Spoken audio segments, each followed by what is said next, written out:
Hi guys, and welcome to my review of the KZ ZS10PRO X. This is, well, the first hybrid in a long time from KZ. We've been, overwhelmed to a certain extent by single DDs from KZ in the last couple of months in various formats of tuning. EDA series, the EDX Ultra, the CRA Plus, the ESX, now the Lyra more recently. So plenty of single DDs from KZ and CCA. A very interesting all BA set, the ZS10PRO, which although did have one or two little small issues, the overall impression of that set as well has been very favorable. The CCA PLA 13, they're all planar. That again, although not 100% nail on the head, a very impressive attempt by CCA, by KZ. And now the ZS10PRO X, which is basically I'm saying basically a retuned, but it's a return to the ZS10PRO formula, which was in its time very much a liked set. I mean, we're talking back in 2019. And the truth is, I actually thought it was better than the original ZSX, which was the top of the line hybrid at the time. And I wasn't the only one. Actually, a lot more people thought the same thing. And the difference was basically just one BA. One was a 1+4, which is the case here as well of the Pro X, and the other one was a 1+5. And this is basically a retake on that.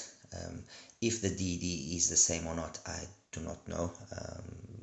The only information that is more or less widely available is that the BAs are of the Black series, so it's a newer, improved BAs, 4 of them as well.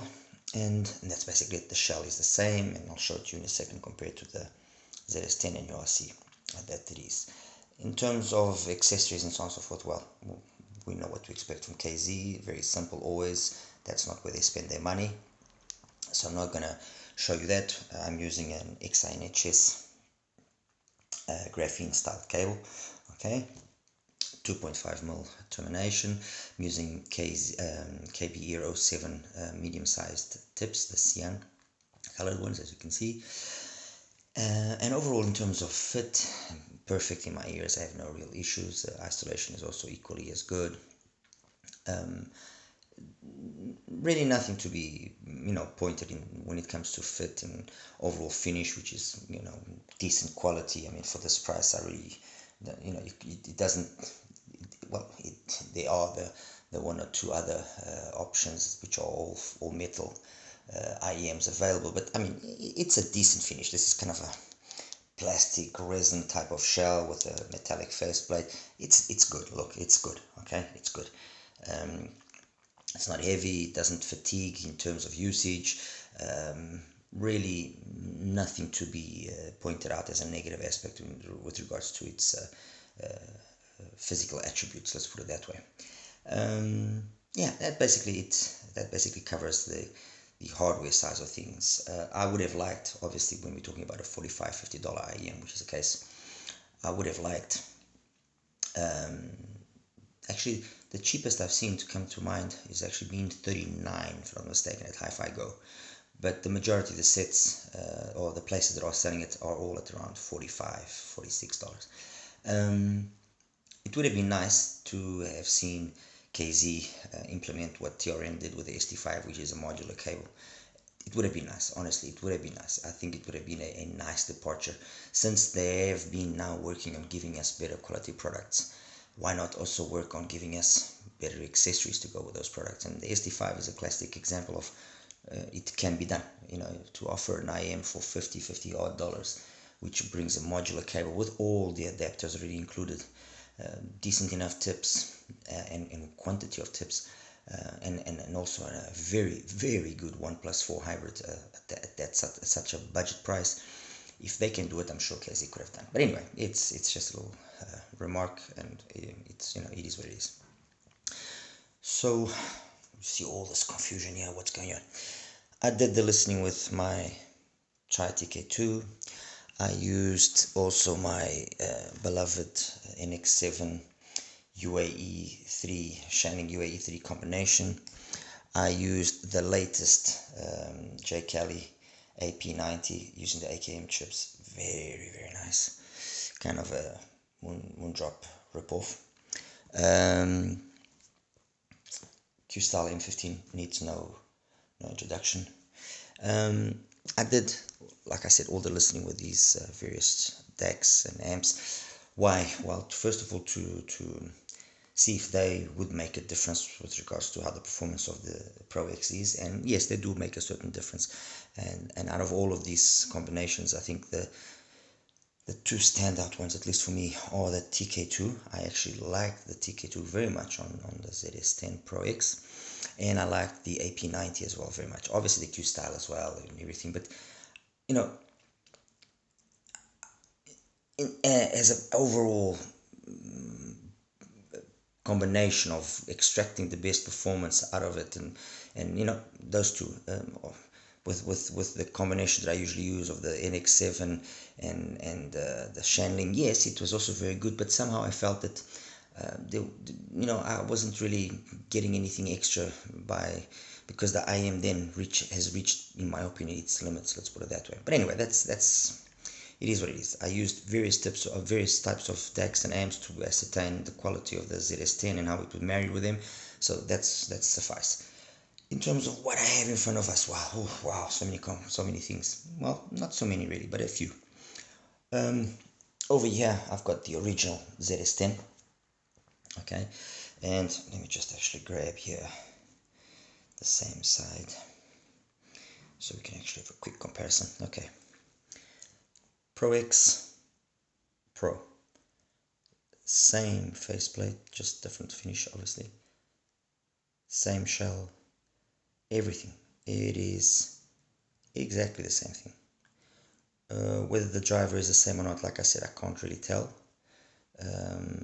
I just can't tell. The BAs are different, okay? But physically it is exactly the same IEM, and there's nothing wrong with that. It's just being intelligent and using what you have available and improving upon it. So this is the original ZS10. Like I said, an IEM that was very much loved in its time. What is its biggest flaw? BA timbre, in my opinion. It's a V-shaped signature. It's unashamedly V-shaped. It's fun. It's engaging, but BA timbre does hinder its overall performance, and you know, the 5K peak that it has also is not exactly the most welcome thing in the world. But anyway, it is what it is, and I'll get to a bit more in detail with the sound just now. I have its brother of the time, which is this CCA C10. Same type of configuration. Overall, the shell is the same as the faceplate. That's basically has changed.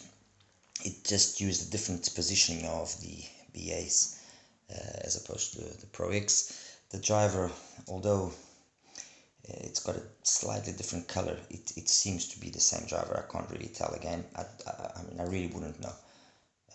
It's always very obscure, the kind of information that you get or that you can get from some manufacturers, and I really can't tell. What I do know is that I actually prefer this more to the ZS10, mainly because the way that the signature was done past 1K is just a little bit more flattish, not as prone to peaks like on the ZS10 Pro. And although the timbre is also, that PA timbre is also noticeable, there's just something that just makes the overall tonality and timbre of this just a little bit more correct as compared to the ZS10 Pro. But again, I mean, it's a V-shaped signature, loads of bass, loads of treble, but it's fun. It is what it is, you know. I mean, don't forget that we were talking about IEMs in their time. I mean, that was like $25 to $30. That was about the same thing. So if you actually take into consideration that this now costs $45, you know, has there been sufficient improvements to justify that increase in price? Takes me to the question of the cable. Maybe a cable would have been nice, since the accessories are basically the same. I've also got another IEM here which has been kind of forgotten, which is the KBA Robin, again using a very similar shell, just different faceplate, 1+4 again, and its overall sound is well, dark because although yes, you do not feel that BA timbre because it's been it's been quite significantly attenuated. That loss of that BA timbre has come at the cost that the BAs almost seem like they are not working. They are, but they almost seem like they're not working. It's very it's dark. I mean, especially when you compare it to the ZS10 and to the C10. It's dark. It's nice because then it doesn't as well try to make you bleed and rip your ears off, which is good because it doesn't have any of those crazy peaks or sibilances and so on and so forth. But it's darker sounding, and I'm guessing that's because that's the reason why it actually wasn't as successful as it could have been, because just a little bit more energy in the upper mids presence area, treble would have been all that it needed to actually be a little bit more of a success. And this as well wasn't too expensive. I mean, this is around, when it first came out, it was around $50. It's now around 60 almost. But again, it wasn't out of context for what it was.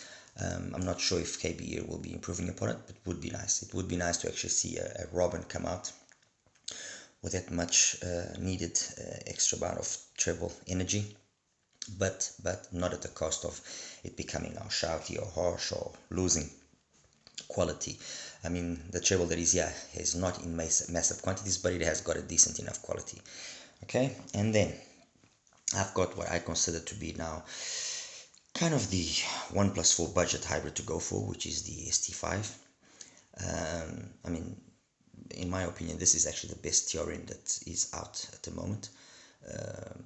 As good, if not much better in many instances to the VX Pro, which is more expensive and more BAs.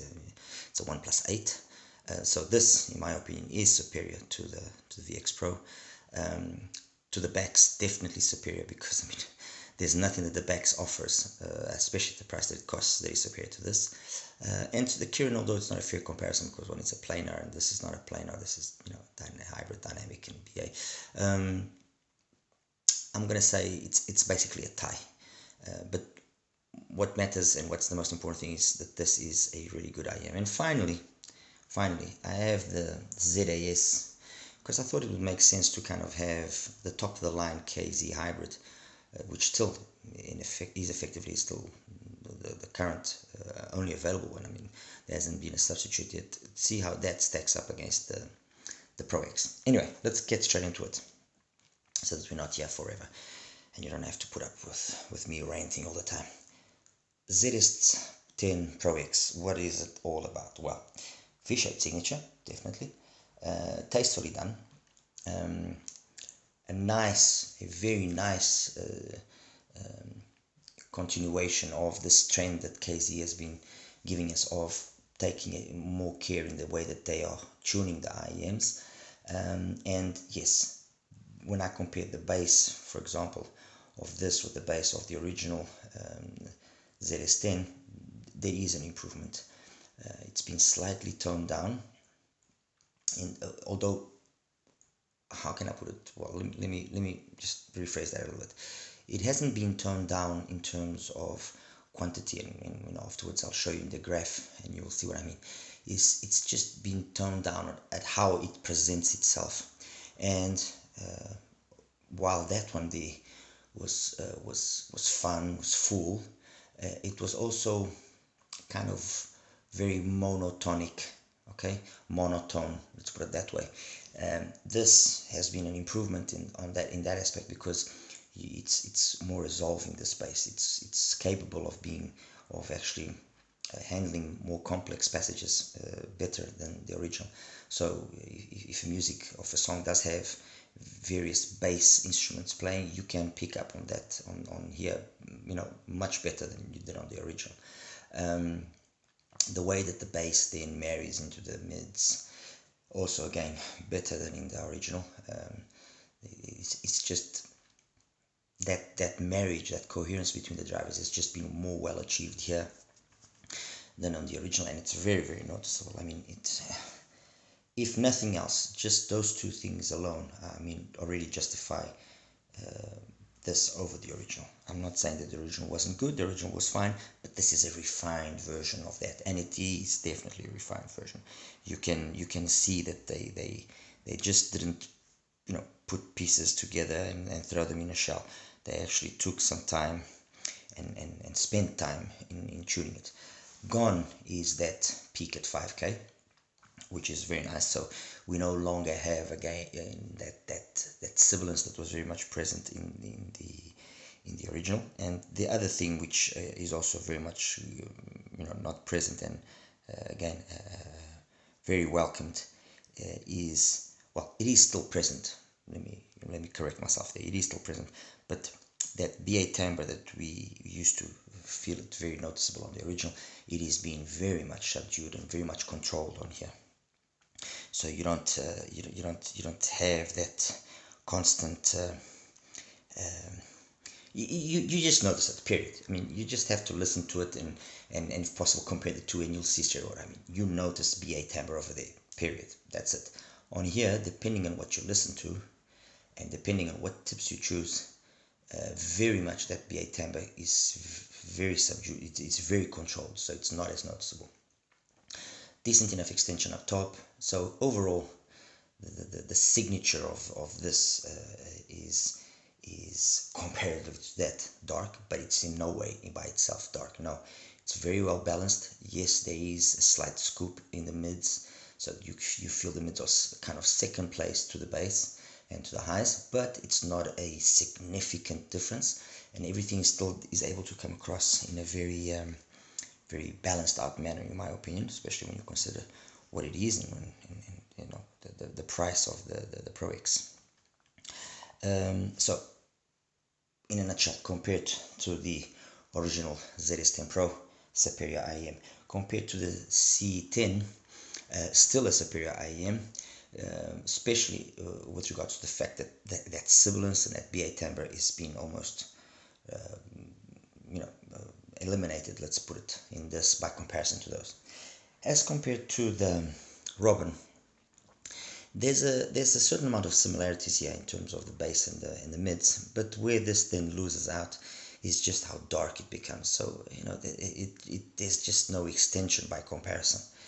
If it's very, very noticeable when I compare the Robin with those two, but I actually would probably still take the Robin because of the fact that there's no significant BA timbre and there's no sibilance, so it's more refined here as compared to that.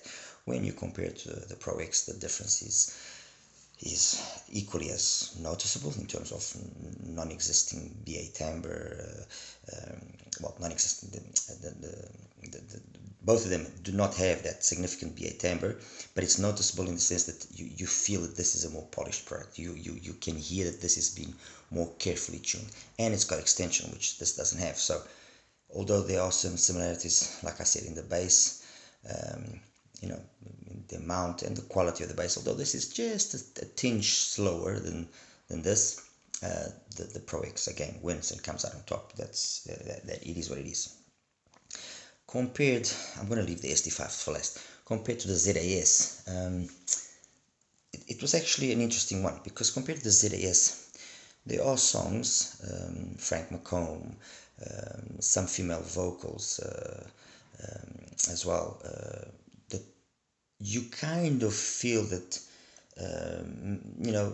maybe just for like I said, this does kind of still justify itself as being the better IEM, although not perfect by any terms. I mean, if there's one thing that the ZS was known for, was that there was a scoop in the mids past 2K that kind of took away a little bit of life in a lot of representations of some music. But yes, it did come with the benefit of it not being sibilant, excessively sibilant at least. There was the occasional case, but and also the less amount of energy that it could have up top. So in one or two occasions, yes, you could say that the ZAS is better than the Pro X, you can also say in certain instances that the amount of base quantity that the ZAS has is also equally more than the Pro X, because the base quality is identical, which you know leads me to what I was initially saying. I'm not sure that this driver is the original driver. I feel that this driver is somehow new, although when you look at it physically, it doesn't look like the XUD driver used in the ZAS. But there could be that possibility. So overall, what do I think? Yes, I think that the Pro X, and this is a big statement, is a better IEM than the ZAS. Okay, it's been more carefully tuned, it's been more well tuned, especially in the past 1K area. So when things start rising for the pinna gain and the way it just handles itself past that, it's been more carefully done, more wisely done, more maturely done here than it has been on the ZAS. So that's it. There you have it. And then finally, the ST5. And here's where things get interesting, because if you graph one and the other and you actually compare the graphs, this this comes across as being more energetically, more energy, having more energy past 1K. But when you listen and you give it the same volume, you couldn't be further from the truth. This has got, this gets louder, period. That's it. The ST5 gets louder. The ST5's BA sound is also more noticeable than it is on the ZS10PRO X. There's more sparkle up here. There's a little bit more air. There's a little bit more micro details. But now, having said that, is it bad? Does it mean that this loses to the ZS10PRO X? No, in my opinion, these two IEMs actually complement each other. And I know that's where, like I was saying, things get interesting precisely because of that. Because there isn't really, they come out on top basically with the same points because they're trade blows. The bass on either one is very good, but there isn't an outright winner. There are many instances where the bass here just is cleaner, tighter, because of its beryllium coated driver perhaps. But there are many instances here that the bass also surprised me and was equally as detailed and equally as fast. So, kind of what's happening. Mid-range wise, I like both styles, although they're different. I liked both presentations. Both of them for me have got two important factors, which is the fact that there's no sibilance or no significant sibilance. Okay, one, and two,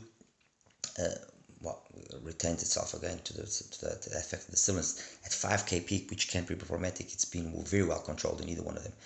So I mean, I heard some reviewers saying that this gets a little bit fatiguing after a while, so on and so forth. And I'm not saying that it couldn't be right. Yes, depending on the music genres that you hear, maybe this can be a little bit more fatiguing because of all that extra energy that it has in the upper frequencies, 2, 3, 4, 5, 6K.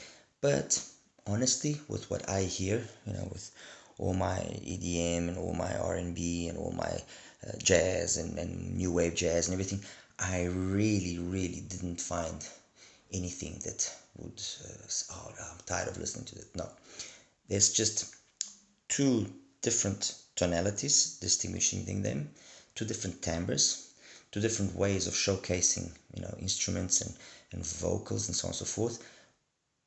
Neither is perfect. Okay, I could not say, for me at least, that this is more tonally correct than that or that is more tonally correct than this. No, they both have their amount of coloration added, but it's been nicely done in either case. So I would say that they're both side grades, both share the top spots.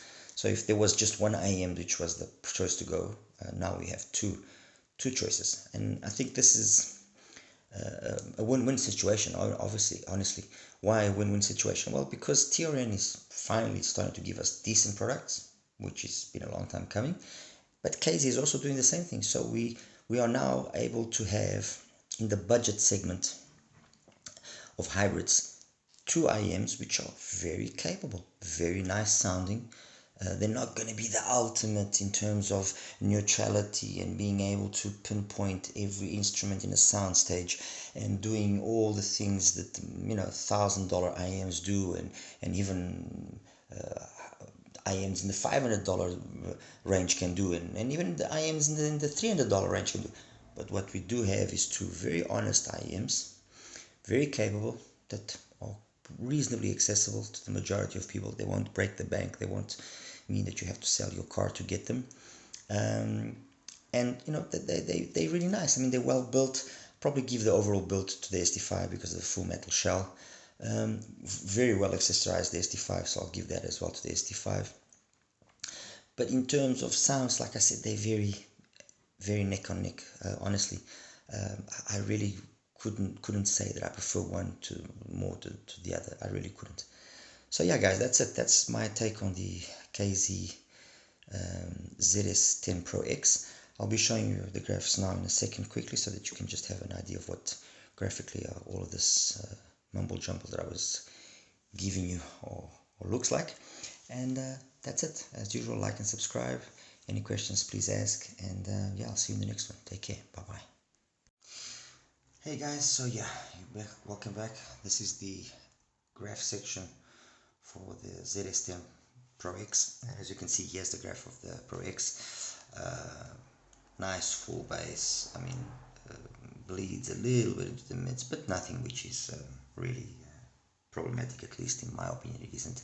Then a nice way that the pin rises. We're talking about roughly 82, yeah, roughly 10 dB pin again, so nothing too, you know, too drastic or radical. Peaking it around 2.5, maintaining itself nice and smooth, and then comes down for that 5K area before, you know, which was a problem in the original. Couple related peak and then carries on. Just for the sake of comparison, this is the graph of the original. So where is it? There we go, number 4. That's the graph of the original. So that 5K peak there has been addressed. The rest past here is very similar. The bass a little bit less, but it just feels slower, sluggier, not as clean and detailed as the bass of the Pro X. And then again, this area here, it's more raggedy, more up and down. You know, could need a little bit more attention. Its brother of the time, the C10. Here we go. The C10, although also having that little bit of a dip there, and it overall kind of came out a little bit more smoother. Bass is basically the same. I mean, there isn't really, if I put them, you can see it's very similar. Overall, I actually prefer the sound of this. It wasn't perfect, but I actually prefer the sound of this as compared to the ZS10, the original Pro. The KB ear, again, another example of that, a little bit of up and down. And then it's this area that you can see that I mean, there isn't any air, there isn't any you know, space up top.